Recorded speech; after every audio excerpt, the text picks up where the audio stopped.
Hello everyone, my name is Umang Upadhyay. Welcome to Umang bio classes. आज का जो हमारा टॉपिक होने वाला है वो होने वाला है प्लियोट्रॉपी। अब तक हमने देखो हम क्या कर रहे थे, हम डेविएशन फ्रॉम मेंडलिज्म पढ़ रहे थे। मेंडल के लॉ के जो डेविएशन थे, कुछ केसेस में मेंडल के लॉ पूरी तरह वैलिड नहीं थे, तो वही हम कर रहे थे। ठीक है, तो आज जो हमारा टॉपिक होने वाला है वो होने वाला है प्लियोट्रॉपी। उसके बाद मैं कुछ एक्सेप्शन भी रेशियोज का लिखवा दूंगा, तो तुम्हें याद करना है। ठीक है, वो ज्यादा पूछता नहीं है, बट उसका रेशियो याद करना जरूरी है। ठीक है, तो आओ आज हम अपना प्लियोट्रॉपी शुरू करते हैं। ठीक है, देखो प्लियोट्रॉपी में दो केसेस आते हैं। प्लियोट्रॉपी में टोटल दो केस आएंगे। प्लियोट्रॉपी में दो केसेस आते हैं। देखो पहला है केस तुम्हारा फिनाइल कीटोन्यूरिया का। ठीक है, फिनाइल कीटोन्यूरिया का। इसमें क्या होता है कि एक जीन होता है जो फिनाइल हाइड्रोक्सिलेज एंजाइम बनाता है। एज जहां भी आए, यहाँ पे देखो एज है ना, ये वर्ड जिसके भी लास्ट में आए समझ लेना वो एक एंजाइम है। ठीक है, तो एक एंजाइम होता है जो कि फिनाइल फिनाइल एनालिन हाइड्रोक्सिलेज बनाता है। ठीक है, तो वो एंजाइम क्या होता है कि वो एब्सेंट हो जाता है, खत्म हो जाता है।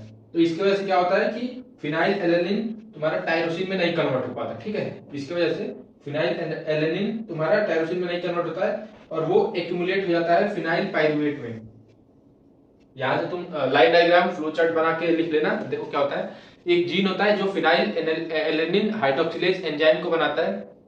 वो एब्सेंट होने की वजह से इस वाले में फिनाइल कीटोन्यूरिया में वो एब्सेंट हो जाता है। उसमें कुछ दिक्कत आ जाती है उस जीन में। ठीक है, म्यूटेशन हो गया, डिफेक्ट आ गया, इस वजह से वो फिनाइल एलेनिन हाइड्रोक्सिलेज एंजाइम नहीं बना पाता। तो वो क्या होता है, जो फिनाइल एलेनिन होता है वो टायरोसिन में नहीं कन्वर्ट होता और उसके जगह पे वो इकट्ठा होते होते, यहाँ पे देख रहे हो एक्यूमुलेट लिखा है, तो वो एक जगह पे इकट्ठा होने लगता है। ठीक है, और वो फिनाइल पाइरुवेट में कन्वर्ट हो जाता है, फिनाइल पाइरुविक एसिड में। ठीक है, और इसके अदर डेरिवेटिव्स में फिनाइल पाइरुवेट या फिनाइल पाइरुविक एसिड और इसके अदर डेरिवेटिव में इकट्ठा होने लगता है, एक्युमुलेट होने लगता है। उसके वजह से कुछ बीमारियां होने लगती हैं। पहला है मेंटल रिटार्डेशन, जो क्या बोलते हैं, मेंटल ग्रोथ होती है वो रुक जाती है, रिटार्ड कर जाती है। ठीक है, उसके बाद तुम्हारा स्किन और हेयर में पिगमेंटेशन होने लगता है। ठीक है, तो ये तुम्हें याद रखना है, ये दोनों हेयर एंड स्किन पिगमेंटेशन और मेंटल रिटार्डेशन। उसके बाद हमारा इसमें का दूसरा एग्जांपल जो है वो है स्टार्च सिंथेसिस। दूसरा एग्जांपल है तुम्हारा स्टार्च सिंथेसिस। स्टार्च सिंथेसिस में देखो क्या होता है, अगर मेरा पुराना लेक्चर दिखा है तो तुम्हें पता होगा कि डोमिनेंट क्या होते हैं, रेसेसिव क्या होते हैं, हेटेरोजाइगस क्या होते हैं, होमोजाइगस क्या होते हैं। तो देखो इसमें जो होमोजाइगस डोमिनेंट है वो स्टार्च स्टार्च का सीड होता है ना, स्टार्च ग्रेन्स होते हैं। अब स्टार्च क्या होता है, स्टार्च देखो कहां बताऊं, यहाँ पे देखो ग्लूकोज तुम्हारा जो फूड होता है, प्लांट्स में फूड होते हैं। ठीक है, तो वो ग्लूकोज के फॉर्म में होता है। ठीक है, ग्लूकोज के फॉर्म में बनता है, मेड क्या बोलते हैं, इसका प्रोडक्शन होता है ग्लूकोज के फॉर्म में, ट्रांसलोकेट करता है सुक्रोज के फॉर्म में, और क्या बोलते हैं स्टोर होता है तुम्हारा स्टार्च के फॉर्म में। ठीक है, स्टार्च के, तो जो स्टार्च है, स्टार्च के ग्रेन्स होते हैं, मतलब दाने होते हैं, ऐसे समझ सकते हो तुम। तो स्टार्च के ग्रेन्स को बनाने के लिए तुम्हें पता है ना कि हर एक कैरेक्टर के लिए कोई ना कोई एंजाइम रिस्पॉन्सिबल होता है। तो स्टार्च को सिंथेसिस करने के लिए कैसा वो बनेगा, उसका साइज और शेप, इसके लिए जो जीन रिस्पॉन्सिबल है वो एक जीन है, उसका नाम है बी जीन। और इस एक जीन के दो एलील्स होते हैं ना, अल्टरनेट फॉर्म्स, मल्टीपल एलेलिज्म और एक्सेप्शन है तो उसे छोड़ दो। तो देखो यहाँ पे एक जीन है बी, उसके अलील्स है बी, कैपिटल बी और स्मॉल बी, मतलब एक डोमिनेंट और एक रेसेसिव। तो अगर दोनों डोमिनेंट हुए तो वो जो क्या बोलते हैं ग्रेन बनेगा, जो दाना बनेगा वो लार्ज बनेगा और राउंड बनेगा। ठीक है, मतलब बड़ा और गोला। अगर होमोजाइगस रेसेसिव है तो स्मॉल बनेगा और रिंकल्ड बनेगा। ठीक है, स्मॉल बनेगा प्लस रिंकल्ड बनेगा, ऐसे मतलब सिकुड़ा हुआ, ऐसे बोल सकते हो। बट ये दो तो क्लियर हो गए, होमोजाइगस वाले तो क्लियर है।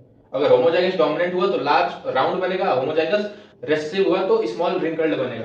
बट यहाँ पे हेटेरोजाइगस वाले कंडीशन में देखो क्या होता है, ये तुम्हारा आई होप समझ गए होगे। अगर समझ गए हो तो तुम क्या बोलते हैं, एक बार अगर नोट करते जा रहे हो तो नोट कर लो, नहीं तो ऐसे ही मतलब रिवीजन के लिए तुम देख सकते हो। बट मैं बोलूंगा एक बार नोट कर लो और खुद से एक बार पढ़ लेना, ये तुम्हारा टॉपिक क्लियर हो जाएगा। देखो अब आते हैं यहाँ पे बी हेट्रोजाइगस पे। देखो क्या हो रहा है, साइज साइज के लिए तो ये सेम रहेगा, साइज तो इसमें क्या बोलते हैं, रुको यहाँ पे राउंड शेप, ये जो हेट्रोजाइगस कंडीशन है ना, हेट्रोजाइगस वाला कंडीशन, ये तुम्हारा शेप में तो राउंड ही बनाएगा, क्योंकि यहाँ पे बी जीन आ रहा है, बी जीन कैपिटल भी है ना, ऑब्वियस बात है, तो शेप में ये राउंड बनाएगा।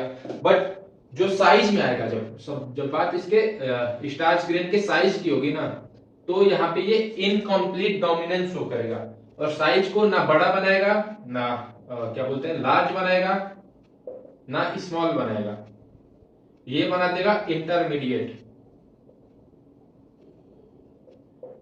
यहां तुम्हें एक चीज समझ आ रही होगी, क्या बोलते हैं स्नैपड्रैगन और 4 o'clock मिराबिलिस जेलापा, जब मैं इनकम्प्लीट डोमिनेंस बता रहा था तो तुम्हें मैंने एक मार्कर का एग्जांपल दिया था, वो मार्कर यहीं पे है कहीं, देखो ये देखने में रेड है, इसमें मैंने ब्लैक इंक मिलाया तो ये ब्राउन बन गया, ठीक है, ब्राउन चलता है, नहीं यकीन है तो देख लो, तुम्हें वहां से ब्लैक दिखाई दे रहा होगा बट ये ब्राउन चल रहा है, ठीक है। तो क्या होगा कि रेड और ब्लैक को मिला करके मैंने ब्राउन बना दिया, वैसे ही मिराबिलिस जलापा में और स्नैपड्रैगन में क्या हो रहा था, रेड और व्हाइट फ्लावर को जब क्रॉस कर रहे थे तो वो पिंक बन रहा था, ठीक है। तो यहाँ पे क्या होगा कि ना तो ये लार्ज बनेगा ना ये स्मॉल, बीच का साइज बन जाएगा इंटरमीडिएट। तो ये था हमारा स्टार्च ग्रेन के बारे में। देखो यहाँ पे ये दो चीज शो कर रहा है, पहला है इनकम्प्लीट डोमिनेंस,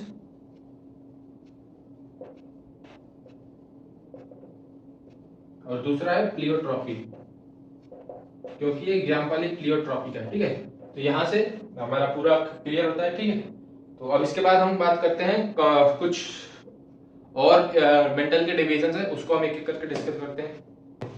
अपना जो नेक्स्ट टॉपिक है वो है पॉलीजेनिक इनहेरिटेंस। इससे पहले हम एक छोटा सा चीज इसमें डिफरेंस देख लेते हैं। देखो प्लियोट्रॉपी और पॉलीजेनिक इनहेरिटेंस में अक्सर कंफ्यूजन होता है। तो देखो प्लियोट्रॉफी में एक जीन एक से ज्यादा कैरेक्टर को कंट्रोल करता है, जैसे क्या स्टार्च ग्रेन वाला याद है ना एग्जांपल, स्टार्च ग्रेन में क्या हो रहा था, स्टार्च ग्रेन में जो जीन था तुम्हारा बी जीन, वो तुम्हारा साइज भी कंट्रोल कर रहा था और शेप भी, ठीक है। सेम जीन साइज भी स्टार्च ग्रेन का कंट्रोल कर रहा था और उसका शेप भी।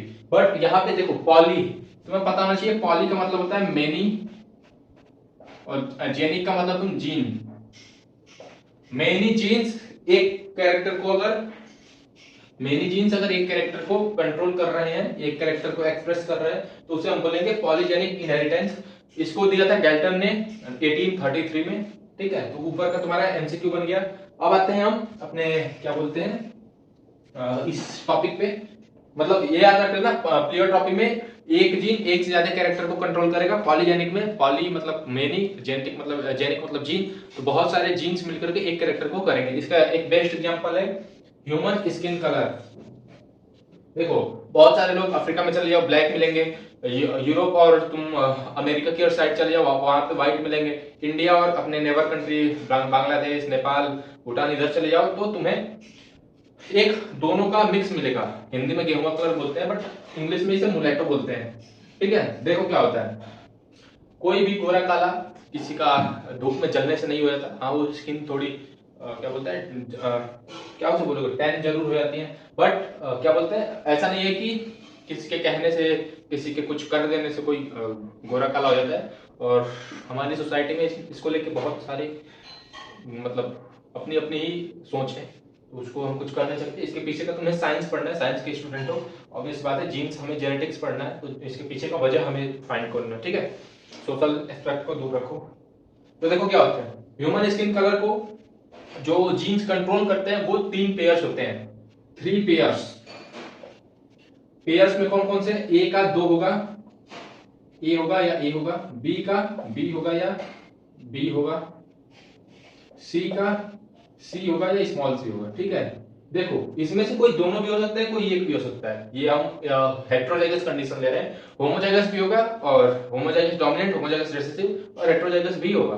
देखो क्या होता है, अगर डोमिनेंट हुआ, अगर ये तीनों जीन्स ज्यादा डोमिनेंट हुए हैं, मतलब देख लो यहाँ पे भी डोमिनेंट है, यहाँ पे भी ए जीन्स के 2 अलील्स, ए जीन है तुम्हारा, इसके 2 अलील्स हैं। अलील्स क्या होते हैं? जीन्स के अल्टरनेट फॉर्म्स होते हैं, ठीक है, जीन के अल्टरनेट फॉर्म्स होते हैं। देखो ए जीन भी यहाँ पे डोमिनेंट है, बी जीन भी डोमिनेंट है, सी जीन भी। तो देखो जो जीन्स डोमिनेंट होंगे उतना ही कलर डार्क होगा, या ब्लैक बोल सकते हो, उतना ही कलर क्या होगा ह्यूमन के स्किन का उतना ही डार्क होगा या ब्लैक होगा, जितना डोमिनेंट जीन होगा, ठीक है।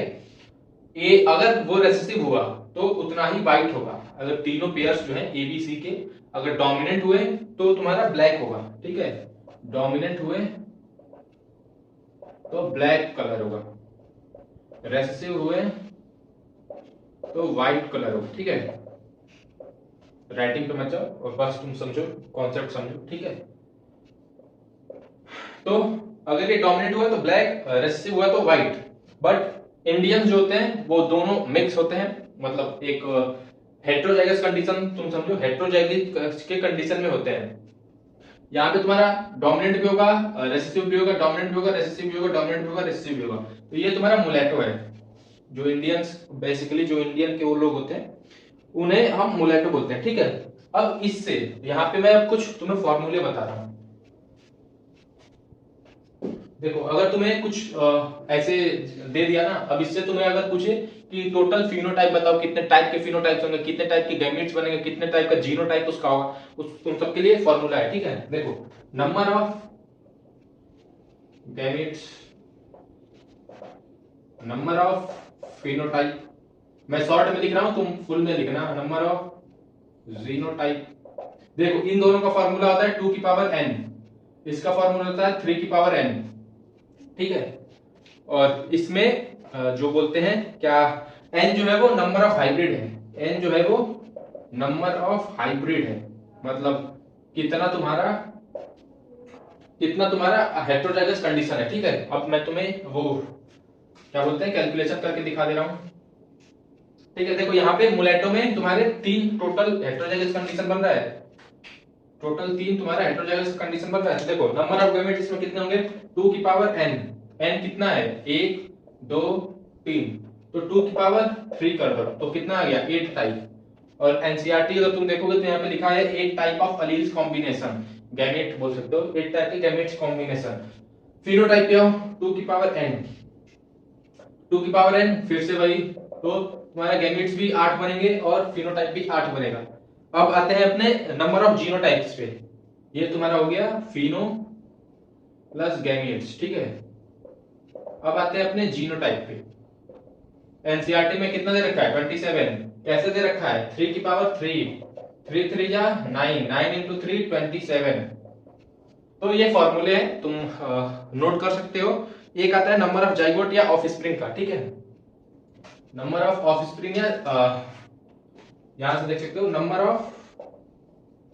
ऑफ स्प्रिंग्स स्लैश जाइगोट, इसका फॉर्मूला होता है गैमेट्स की पावर n। ये वाला फॉर्मूला अगर तुम्हें याद करना है तो करो, नहीं तो तुम ऑफस्प्रिंग, गैमेट्स, फिनोटाइप और जीनोटाइप याद कर लेना, वो बहुत इंपॉर्टेंट है, ठीक है। तो ये था हमारा क्या बोलते हैं इसके लिए पॉलीजेनिक इनहेरिटेंस का। इसके बाद मैं कुछ वो दिखा रहा हूं, इसके रेशियो तुम्हें याद करने हैं, इसके जो रेशियो है वो तुम्हें याद करना पड़ेगा। उसके बाद एक आता है कॉम्प्लीमेंट्री जीन, कॉम्प्लीमेंटेटरी जीन आते हैं नेक्स्ट टॉपिक पे, कॉम्प्लीमेंटेटरी जीन्स। देखो इस पे पहला तुम्हें पता है ग्रेगर जॉन मेंडल ने पाइथन सेटाइवम पे काम किया था 7 पेयर्स पे। ये जो हुआ था वो पाइथन सेटाइवम मतलब जो खाने वाला गार्डन पी होता है, ये जो था वो स्वीट पी था, स्वीट पी पे काम हुआ था। इसका साइंटिफिक नेम है लेथाइरस ओडोरोटस, लेथाइरस ओडोरोटस, ठीक है। इस पे काम हुआ था। फिनोटाइपिक रेशियो जो था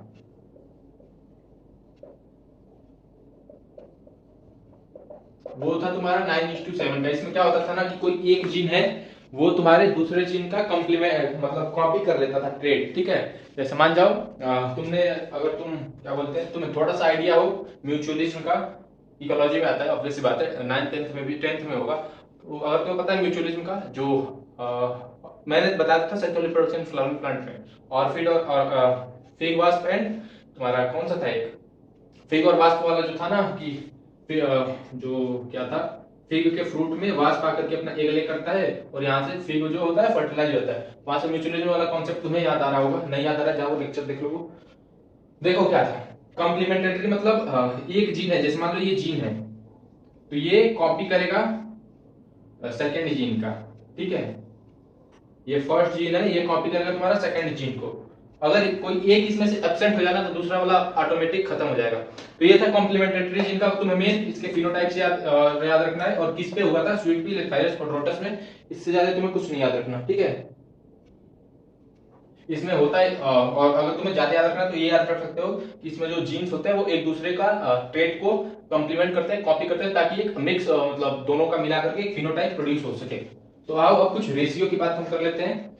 रेशियो नंबर में पहला में हो गया तुम्हारा कॉम्प्लीमेंट्री जीन, कॉम्प्लीमेंटेटरी कॉम्प्लीमेंटेटरी कॉम्प्लीमेंट्री है सॉरी कॉम्प्लीमेंट्री कॉम्प्लीमेंट्री जीन्स, इसका तुम्हारा हो गया 9:7, ये अभी हमने पढ़ा। उसके बाद डुप्लीकेट जीन, इसका तुम्हारा था 15:1, ये तुम्हें नोट करना है यार, कर लो। एपिस्टेटिस 9:3:1, 4 है, 9:3:4, 12:3:1, ये तुम्हारा एपिस्टेसिस का है।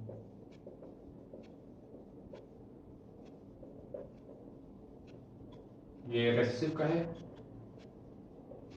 ये डोमिनेंट का है, ठीक है। पॉलीमेरिक, इसके बाद तुम मुझे नहीं एक का याद रख लो, सप्लीमेंट्री का,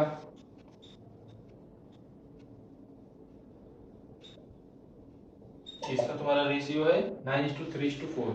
जैसे इसमें देखो, अब ये टेबल मैं स्क्रीन पे लगा दे रहा हूं, ये तुम टोटल 8 है, 8 का देख लो तुम रेशियो, अगर तुम्हें याद करना है तो कर लेना, नहीं तो ये 5 तुम्हें मस्ट है याद करना है, ठीक है।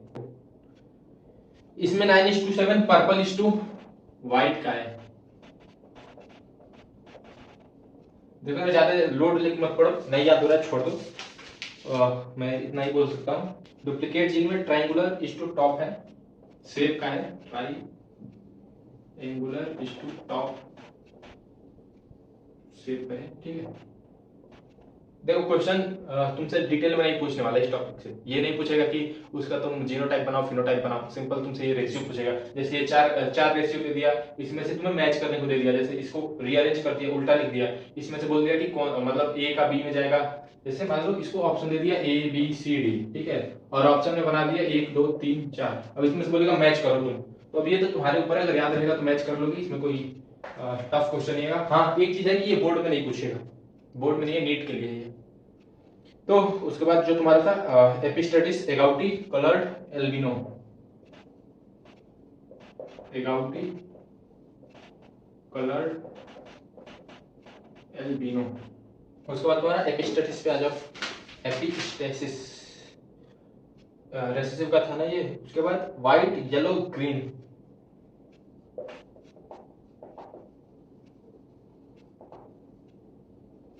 देखो ये इतना टफ है कि उतने मतलब ये रेशियो है यार, इसको तुम्हें याद ही करना पड़ेगा, इसमें मैं क्या बोलूं, अब इसको कैसे याद कोई करेगा।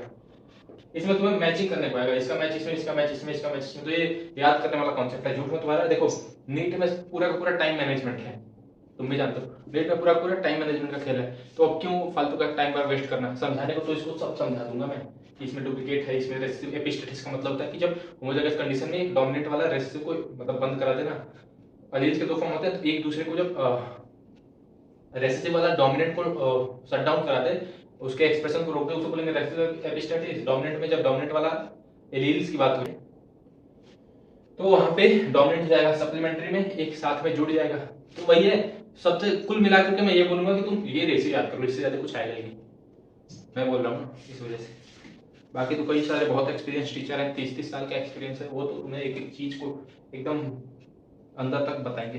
तो चलो अब नेक्स्ट क्लास में हम क्या करेंगे, नेक्स्ट क्लास में हम रीडिस्कवरी ऑफ मेंडलिज्म पढ़ेंगे, उसके बाद क्रोमोसोमल थ्योरी ऑफ मेंडल का देखेंगे, उसके बाद एक्सपेरिमेंटल वेरिफिकेशन। देखो अब क्या होने वाला है, हमारे पास अब 3 साइंटिस्ट आने वाले हैं, 3 मतलब पेयर में आएंगे। पहला आएगा तुम्हारा, पहला पेयर जो होगा वो ह्यूगो डिवेरिस, कॉर्क कॉलिंस और टी सेन मार्क का आएगा। वो रीडिस्कवरी ऑफ मेंडलिज्म किए थे, ठीक है, 90s 100 में।